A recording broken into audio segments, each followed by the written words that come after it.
Bismillahirrahmanirrahim. Assalamualaikum warahmatullahi wabarakatuh. Sahabat beriman yang dirahmati Allah, agama Islam memiliki sederet ibadah yang bisa dijadikan umat muslim sebagai perantara untuk memperlancar datangnya rizki. Salah satunya ialah sholat duha. Pasalnya, dalam ajaran Rasulullah Shallallahu Alaihi Wasallam, sholat duha merupakan ibadah yang sangat dianjurkan oleh beliau lantaran melekat berbagai macam keistimewaan pada ibadah tersebut. Sayangnya, di balik keistimewaannya yang bisa membuka pintu rizki, sholat duha ternyata mampu menghambat rizki. Kenapakah hal tersebut bisa terjadi? Tonton terus video ini hingga akhir agar tidak sesat. Namun sebelum lanjut, sudikah kiranya untuk klik tombol like-nya terlebih dahulu sebagai bentuk dukungan untuk channel kecil kami sehingga menjadi besar manfaatnya untuk orang banyak dan semoga dilancarkan rezekinya. Amin ya Rabbal Alamin. Terima kasih. Sahabat beriman, pasti kalian pernah mendengar pernyataan satu ini. Dikerjakan mendapat pahala, ditinggalkan tidak menghasilkan dosa. Seperti itulah sifat ibadah sunnah. Akan tetapi, ibadah sunnah tetap saja tak bisa dianggap remeh. Salah satu keistimewaan ibadah sunnah ialah mampu menutupi kekurangan pada ibadah wajib. Sebagaimana dalam sebuah hadis Rasulullah Shallallahu Alaihi Wasallam yang bersabda, amal yang pertama kali dihisab pada hari kiamat nanti adalah sholat. Jika baik sholatnya, maka dia akan beruntung, dan jika jelek, maka dia akan menyesal dan rugi. Allah Subhanahu wa Ta'ala berfirman kepada malaikat, periksalah sholat hambaku cukup atau kurang. Jika cukup, catat. Jika kurang, periksa lagi apakah hambaku punya sholat sunnah juga. Punya kekurangan sholat wajibnya, ditambal dengan sholat sunnahnya. Barulah setelah itu, amal sholatnya dihisab. Hadis riwayat Abu Dawud. Tak bisa dipungkiri, semua jenis ibadah wajib maupun sunnah akan diperhitungkan dan mendapat balasan dari Allah Subhanahu wa Ta'ala. Namun, terkhusus ibadah sunnah, ada banyak keistimewaan lain di luar dari yang disebutkan dari hadis tadi. Seperti umumnya sholat duha. Ibadah sunnah satu ini merupakan ibadah yang diperintahkan oleh Rasulullah untuk selalu dikerjakan, karena siapa saja yang mengerjakannya akan digolongkan bersama dengan kelompok orang-orang bertaubat, di mana kondisi tersebut telah disebutkan dalam hadis Rasulullah Shallallahu Alaihi Wasallam.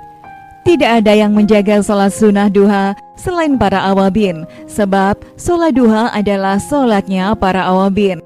Hadis riwayat Ibnu Zaimah. Menurut Imam An-Nawawi rahimahullah, awabin bermakna orang-orang yang bertobat dan kembali kepada Allah Subhanahu wa Ta'ala. Bahkan dari berbagai rujukan hadis lainnya, sholat duha memiliki segudang manfaat, entah sedekah badan, menghapus dosa sebanyak buih di lautan, serta mengundang datangnya rizki. Rasulullah Shallallahu Alaihi Wasallam bersabda, setiap persendian kalian memiliki kewajiban untuk bersedekah setiap hari.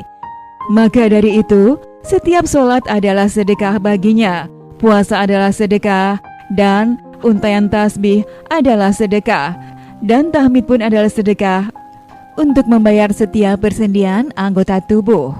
Rasulullah menghitung setiap amal tersebut dan berkata, 2 rakaat di waktu duha cukup untuk membayar sedekah tersebut. Hadis riwayat Abu Dawud.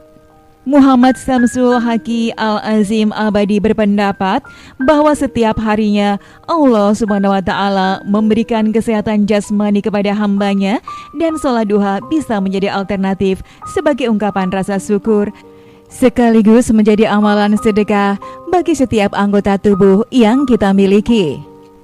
Memang tak bisa disangkal, untuk memperoleh keistimewaan sholat sunnah duha haruslah dikerjakan sesuai dengan jumlah rakaatnya. Para ulama telah menyepakati jika ibadah tersebut minimal dilaksanakan 2 rakaat. Namun beberapa ulama berbeda pendapat dalam menentukan jumlah maksimal rakaatnya. Seperti pendapat Imam Ar-Rafi'i dan Imam Ar-Ruyan, beranggapan 12 rakaat adalah jumlah paling maksimal. Pendapat tersebut disandarkan pada sabda Rasulullah Shallallahu Alaihi Wasallam, jika kamu sholat 2 rakaat, maka tidak akan dicatat sebagai orang yang lalai. Jika kamu sholat 4 rakaat, maka akan dicatat sebagai muslimin atau orang baik.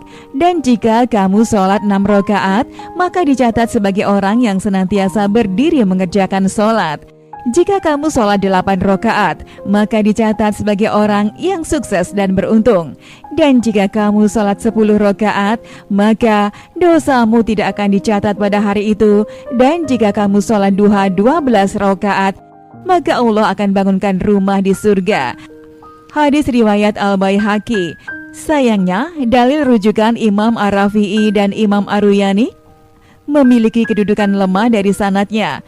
Namun sebagai orang muslim, tidak perlu meributkan jumlah rakaat yang harus dikerjakan, sebab yang paling penting adalah mengerjakan salah satu ibadah sunnah yang sangat dicintai oleh Rasulullah Shallallahu Alaihi Wasallam. Lain halnya dengan pendapat Imam An-Nawawi yang mengatakan, jika sholat duha maksimal dikerjakan 8 rakaat dan minimal 4 rakaat.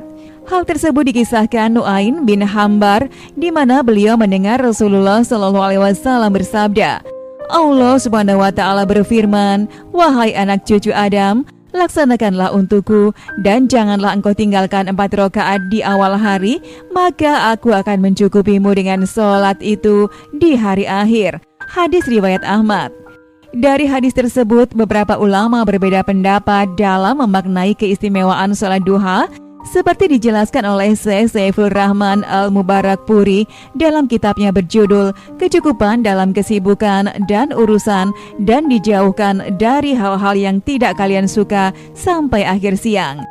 Sedangkan Syekh Muhammad Abdul Rauf Al-Nawawi dalam kitab Fathul Qadir menjelaskan, maksud kalimat akan mencukupimu ialah keselamatan dari musibah dan cobaan hingga siang hari.